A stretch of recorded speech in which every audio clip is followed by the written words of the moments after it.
This video is on properties of acids and bases. So what I'm going to focus on is different reactions that acids and bases will have with different things and the products you can expect to see. So we need to know what a salt is. In chemistry, a salt is any ionic compound and a compound that contains NH4 or ammonium ions is a salt. So, right, ionic is going to be your metal and a nonmetal, or instead of the metal, you could have the ammonium ion as your cation.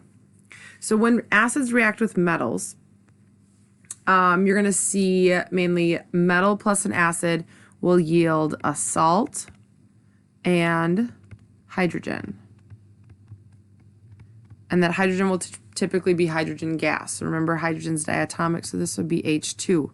So for example, and you've done this reaction, magnesium plus hydrochloric acid will produce, the magnesium and the hydrogen will switch places, so you'll get MgCl2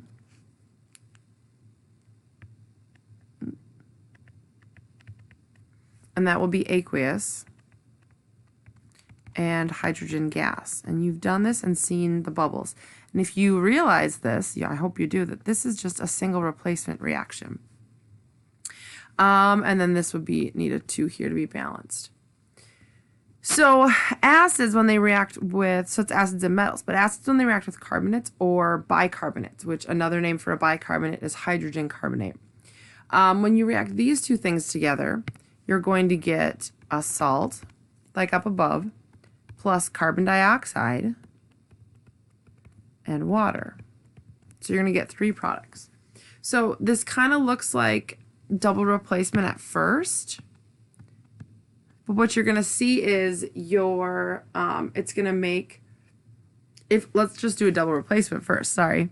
So this is double replacement. You're going to have Na2SO4 and H2CO3.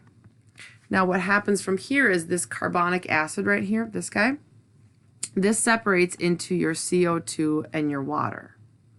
So what you're really going to get is you're going to get your salt is your sodium sulfate, and then you're going to get your carbon dioxide and your water because that carbonic acid will decompose. This will be aqueous, this will be a gas, and this will be a liquid. All right, so if we look at another one of these, hydrochloric acid and sodium bicarbonate works the same way. So you're going to get your sodium right here, your metal, with your nonmetal from your other compound. So you're going to get NaCl as your salt. And you're going to get CO2, and you're going to get water. So gas and a liquid. And this one's already balanced just like the one above it. Okay, so now let's look at some bases, some base reactions. So a base, when you have a metal oxide, for example, this could be something like CuO, right? Metal oxide, Na2O, any of those things, or a metal hydroxide. So that would be something like CuOH taken twice if we have copper 2 hydroxide, or NaOH. All right, these will react with acids to form a salt and water. So anytime you have your metal with oxygen or your metal with hydroxide, you're going to get a salt and water and it reacts with an acid, because what you're dealing with here is a double replacement reaction. So in this first example, CuO plus H2SO4, your copper is going to go with the sulfate. So there's your salt right there. Okay, and this would be aqueous. And what you're left with is the hydrogen from your acid and the oxygen from your base, which will give you water. All right. Alkali means water soluble.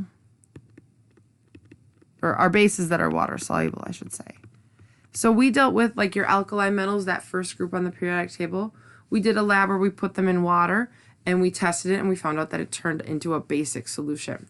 So these solutions are obtained when a metal hydroxide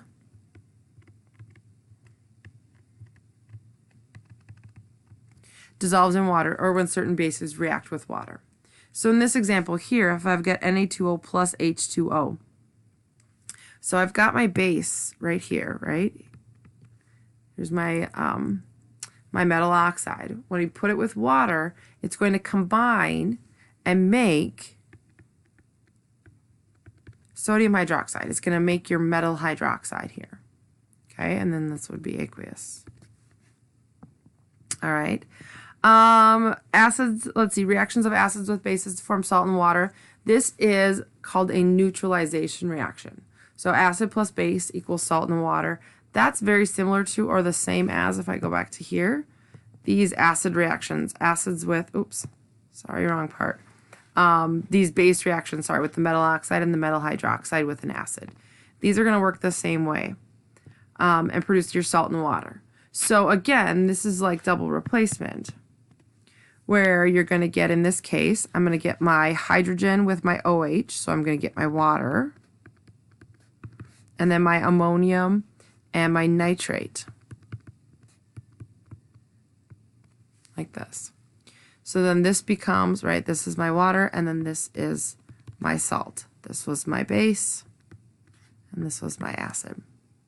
And all neutralization reactions are exothermic. So when I add an acid and a base together and they neutralize each other, these will give off heat and you will feel your container, whatever, maybe feel warmer.